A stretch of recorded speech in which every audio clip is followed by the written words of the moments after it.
কালো ফসে আল্লাহ আমি তারা যে বয়স জিজ্ঞেস করবে কালো ফসে জিজ্ঞেস করবে সেটার সঙ্গে আমি ব্যবধান করবো না, ব্যবধান করবো তার মনটার সঙ্গে। মানুষের ব্যবহার হয়েছে বংশ পরিচয়, তার ব্যাপারটা যাতে ঠিক থাকে এটাই আমার কাছে অনেক যথেষ্ট। আর সে মনে করেন সে যেমনই বয়স হোক, 50 হোক 40 হোক, আমার কোনো আপত্তি নেই। সুপ্রিয় দর্শক, আসসালামু আলাইকুম। দেশ ও প্রবাসে যে যেখানে আছেন আপনাদের প্রত্যেককে শুভেচ্ছা জানিয়ে শুরু করছি আজকের প্রতিবেদন। আজ আমরা কথা বলবো এক অসহায় গরিব পরিবারের একটি মেয়ের সঙ্গে, জানবো তার জীবনের গল্প। চলুন কথা বলি তার সাথে। আপু আসসালামু আলাইকুম। ওয়ালাইকুম আসসালাম। আপু আপনার নাম কি? মিম। মিম আপু, কেমন আছেন আপনি? এটা আলহামদুলিল্লাহ, আল্লাহ রাখছে ভালো। আপনার ফ্যামিলিতে কে কে আছে? ফ্যামিলিতে মা আছে, আমি আছি। আচ্ছা আচ্ছা, বাবা নাই? না, বাবার একটা বিয়ে করেছে। ভাই নাই? না, কেউ নেই। আপনি একাই? হ্যাঁ। এক মায়ের এক সন্তান নাকি এক বাপের এক মেয়ে? তা তো খুব লাকি কপাল, নাকি দুঃখের কপাল আপনার? না, দুঃখের কপাল, লাকি কপাল হয়নি। কিসের কষ্ট এই বয়সে আসলে? কষ্ট বাবা ফেলে দিয়েছে, মাটা অসুস্থ হয়ে গেছে। বিয়ে শাদী হয়নি আপনার? জি না। বিয়ের বয়স হয়েছে? যদি মনে হয় হয়েছে তাহলে হয়েছে। তা আপনি কি জানেন না? ব্যস্ত 18 চলতেছে। তা তো হয়েছেই। পড়ালেখা করা হয়েছিল? না।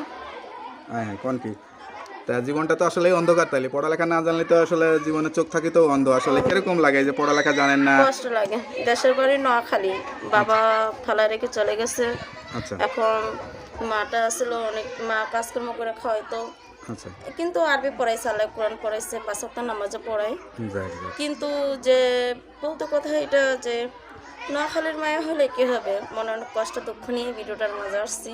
আচ্ছা আচ্ছা যে মাটা এখন অসুস্থ, উনি ঘরের ভিতরে আছে। এখন আমার কাজ করতে হয়, এক মানুষের বাসায় সেলাই মেশিনের কাজ করতে হয়।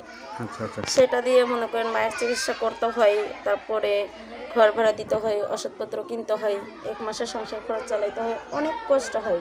কিন্তু একটা বিবাহিত জীবন, স্বামীর সংসারে গিয়ে সংসার করার কথা, এই যে ইয়াং বয়সে মানুষের বাসায় এই যে কাজ করা বা এই যে ইনকাম করা কিরকম লাগে আসলে?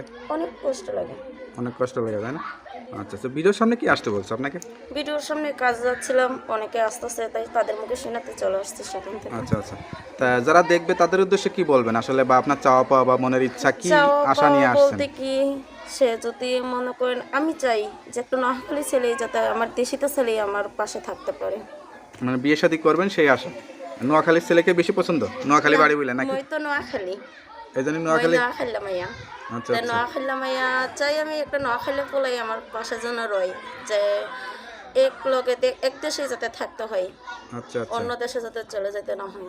আচ্ছা আচ্ছা। সে যেমনই হোক, সে যদি বিয়ে করে তাতেও আমার আপত্তি নেই, তার বাচ্চা কাচ্চা থাকলে তাতেও আমার আপত্তি নেই। সে তার বয়স যেমনই হোক, কালো ফসে হয়েছে আপনার আল্লাহ। প্রেম আসছিল জীবনে? প্রেম ভালোবাসা টাসা হয়েছে? না, প্রেম ভালোবাসা করিনি। কখনো ইচ্ছা হয়নি? ইচ্ছা হইলেও উপায় নেই। কাউকে ভালো লাগছিল যে মন থেকে বলতে পারেন নাই কিন্তু মনে মনে ভালোবেসেছিলেন? না না, সেইভাবে না। সেইভাবে হয় নাই? মেয়েরা আসলে বলতেও চায় না, যাই না বললেন। না না, এটা বলেন ভুল কথা। এই যে আপনি ভাবতেছেন এটা যে এই মুখ ফুটে বুক ফুটে তো মুখ ফুটে না, ভুল কথা। আচ্ছা আচ্ছা, কিন্তু এটা হয় নাই আমার মনের ভিতরে। তা আজ আপনার কথা শুনে যোগাযোগ করতে চাইলে তো নাম্বার দেওয়া যাবে নাকি? হ্যাঁ, অবশ্যই নাম্বার দাও। নাম্বারটা কি মুখস্থ আছে? না, নাম্বারটা মুখস্থ নেই।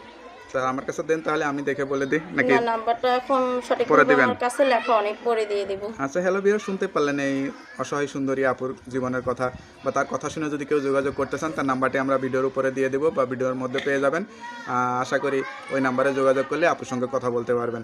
তা আপু ভালো থাকেন, আর কোনো কিছু বলতে চান? হ্যাঁ, আরেকটা কথা বলতে কি, কালো ফসে আল্লাহ আমি তারা যে বয়স জিজ্ঞেস করবে কালো ফসে জিজ্ঞেস করবে সেটার সঙ্গে আমি ব্যবধান করবো না, ব্যবধান করবো তার মনটার সঙ্গে। মানুষের ব্যবহার হয়েছে বংশ পরিচয়, তার ব্যাপারটা যাতে ঠিক থাকে এটাই আমার কাছে অনেক যথেষ্ট।